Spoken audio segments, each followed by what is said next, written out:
الحمد لله وكفى وسلام على عباده الذين اصطفى أما بعد حضرت شیخ الحدیث مولانا محمد زکریا رحمۃ اللہ علیہ نے عقائد دیوبند کے واقعات کے سلسلے میں ایک مختصر رسالہ ترتیب کی. نام ہی اس کا عقائد علماء دیوبند. اس کی تمہید میں مرقوم ہے کہ سید الطائفہ حضرت جنید بغدادی رحمۃ اللہ علیہ نے ارشاد فرمایا اکابر کا تذکرہ یہ قلوب کا لشکر ہے، حکایت اولیاء قلوب کا لشکر ہے. تو ان سے سوال کیا گیا کیا اس کے اوپر آپ کی کوئی دلیل ہے، آپ کے پاس کوئی دلیل ہے؟ انہوں نے فرمایا ہاں، وَكُلًّا نَقُصُّ عَلَيْكَ مِنْ أَنْبَاءِ الرُّسُلِ مَا نُثَبِّتُ بِهِ فُؤَادَكَ.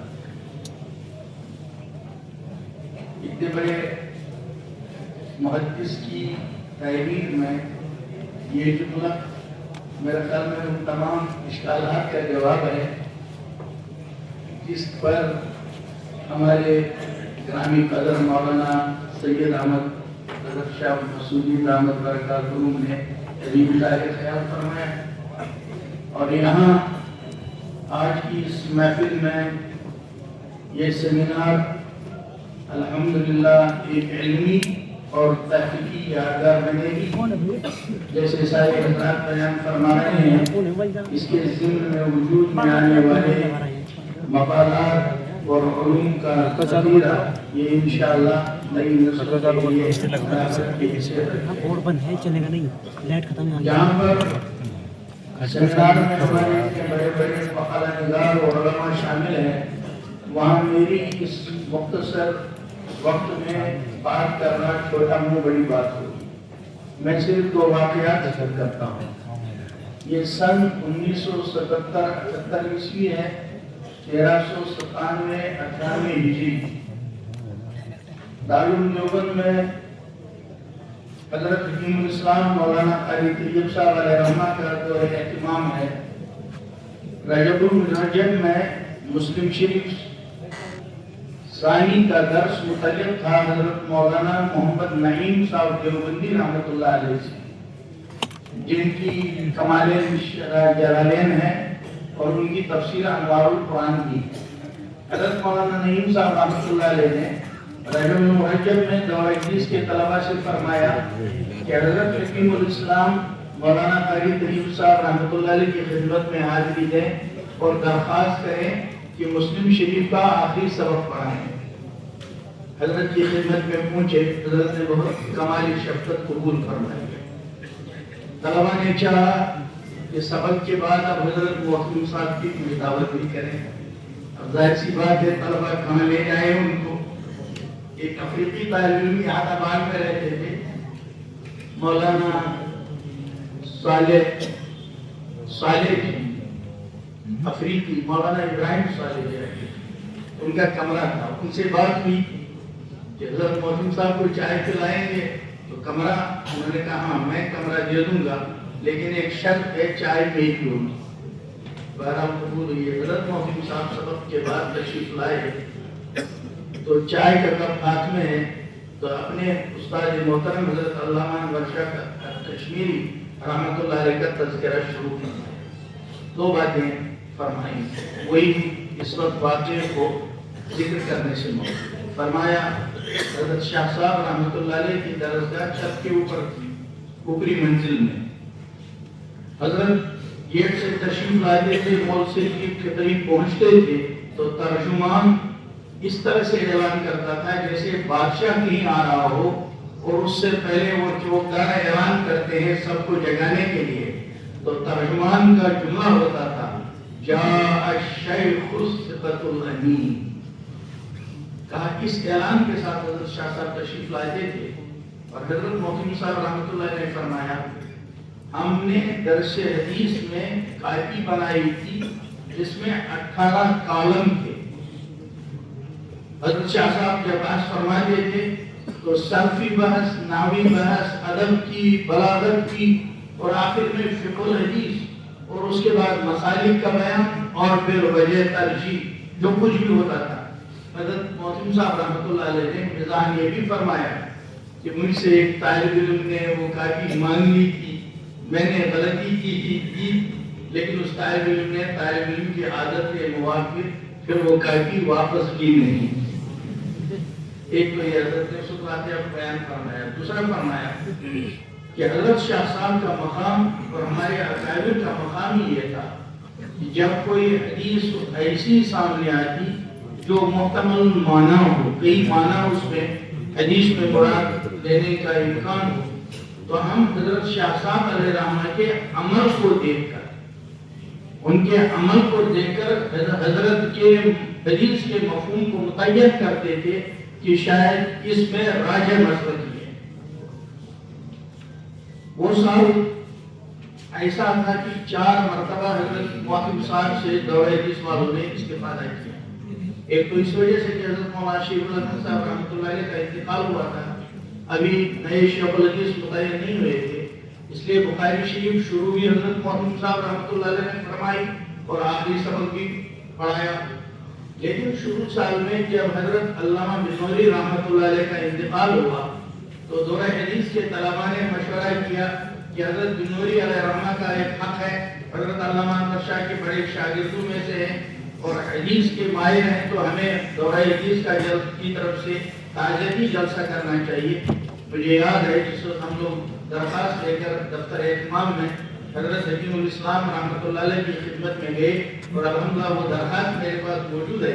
حضرت نے درخواست پڑھتے ہی فرمایا دورہ حدیث کے طلباء حضرت بنوری پر تعزیت کی جلسہ کرنا چاہتے ہیں، منظور ہے. نیچے لکھا حباً و کرامتاً محمد طیب دارالعلوم دیوبند. اور حضرت محتم صاحب کا جو تحریر کا انداز تو بالکل جیسے موتی، اسی انداز.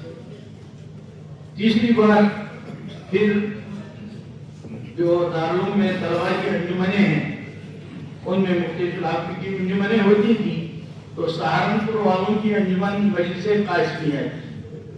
اس میں اتنی گنجائش تھی کہ ہر کوئی ضلع اور صوبے والا اس میں داخلہ لے سکتا تھا. تو اس وقت اس مجلس قاسمیہ میں ہم کو بھی شرکت کا موقع تھا. حضرت محتم صاحب خود سرپرست تھے اور حضرت مولانا سفیان صاحب اس وقت صدر تھے مجلس قاسمیہ کے، اور مولانا زین الاسلام صاحب الہ آبادی جو سو دارالفتہ میں ہیں، دارالعلوم دیوبند میں وہ ناظم تھے انجمن کے، اور ہم ان کے معاونین میں شامل ہیں. تو طیب حضرت محتم صاحب کو جلسے کی دعوت دیں گے. پتہ چلا کہ حضرت محتم صاحب کو عام مرغوب ہے، تو طلباء نے حکمت کی، کیونکہ دیوبندی طلباء منجمن میں تھے، حضرت محتم صاحب کی عام کی دعوت کی، پھر جلسے منائے. ہمیں اچھی طرح یاد ہے حضرت محتم صاحب نے لفظ عام پر تبلیغ شروع کی. مغرب سے لے کر عشاء تک پورا بیان عام پر ہی ہوا. قرآن پاک میں فوائد کا ذکر، حدیث میں فوائد کا ذکر، یہاں تک کہ عشاء کی اذان دارالعلوم میں ہو گئی. اس پر محتم صاحب نے تقریر ختم فرمائی کہ میں نے اس عدم نظرت سے کہا کہ اس سال 3-4 بار حضرت محتم صاحب سے مستفید ہونے کا موقع ملا. ابھی دہلی میں سیمینار ہوا حضرت مفتی اعظم مفتی کفایت اللہ صاحب رحمۃ اللہ علیہ پر، جب ہند کی طرف سے جو گزشتہ سال بہت سارے سیمینار اکابر پر ہوئے، اس وقت ایک کتاب کا وہاں جو قصائد پر مشتمل ہے، روضۃ الریاحین، چھوٹا سا رسالہ ہے، اس کو جب کھولا حضرت مفتی اعظم مفتی کفایت اللہ صاحب رحمۃ اللہ علیہ کی ذات اس دور میں محتاج بیان تعارف نہیں، تو اس میں انہوں نے جو قصیدہ لکھا ہے اس میں مدرسہ امینیہ کا تذکرہ کیا ہے، جو کہ حضرت شاہ صاحب کی مدرسہ امینیہ کے ابتدائی بانیین میں شمار ہیں. اس میں انہوں نے عربی اشعار میں تذکرہ کیا ہے شاہ صاحب کا عجیب و غریب جملوں سے. صرف ایک جملہ اس میں سے میں نے نقل کیا، اس میں ہے وَنَخْتِمُ الْكَلَامَ بِذِكْرِ حِبْرٍ وَقِيلَ الْمَثَلِ عَلَّا مِنْ فَرِيدٍ فَهَذَا الْحِبْرُ غَارِسُ ذَا النَّجِيلِ وَأَوَّلُ مُوقِظِ الْقَوْمِ الرَّقُودِ. اور حضرت شیخ علیہ رحمہ کے جس رسالے کا میں نے تذکرہ کیا اس میں بھی ہمارے اکابر کے واقعات ہیں. تو حضرت علامہ احمد شاہ کشمیری علیہ رحمہ ہمارے دوسرے اکابر کی طرح جامع تھے. ایک طرف آپ کو ملے گا جامعۃ علماء ہند کے پشاور کے خطبہ صدارت میں حضرت شاہ صاحب کا موقف علمی، دارالحرم، دارالامن اور دارالاسلام کی بحث۔ دوسری طرف سے آپ کو ملیں گے حضرت شاہ صاحب مجلس اعران کی قیادت کرتے ہیں۔ تیسری طرف سے آپ کو ملیں گے حضرت شاہ صاحب ختم نبوت کے میدان میں۔ اس طرح سے یہ حضرات مختلف میدانوں میں کام کرتے تھے، امت کی خدمت کرتے تھے، اور آج الحمدللہ جو فہرست مقالات کی سامنے آئی ہیں، میں بھی اپنے سارے دوسرے حضرات کی طرح مبارکباد پیش کرتا ہوں۔ دارالعلوم کے محترم حضرت مولانا سفیان صاحب قاسمی دامت برکاتہ کو، اور اسی طرح سے اس مجلس کے روح رواں مولانا شکیل صاحب اور صاحبزادہ محترم حضرت مولانا احمد خضر صاحب مسعودی دامت برکاتہ، ان سب کو مبارکباد پیش کرتا ہوں اور امید کرتا ہوں کہ انشاءاللہ یہ سیمینار علمی اور تحقیقی مواد امت کو پیش کرے گا جو نئی نسلوں کے لیے مینار نور بنے گا۔ آخر میں رخصت ہوتا ہوں۔ حضرت شیخ نے اپنے اکابر کے بارے میں جو اس رسالے میں 4 اشعار نقل کیے ہیں وہ ان کو سناتا ہوں۔ حضرت شیخ نے اپنے اکابر کے بارے میں کسی شاعر کے یہ اشعار نقل کیے ہیں۔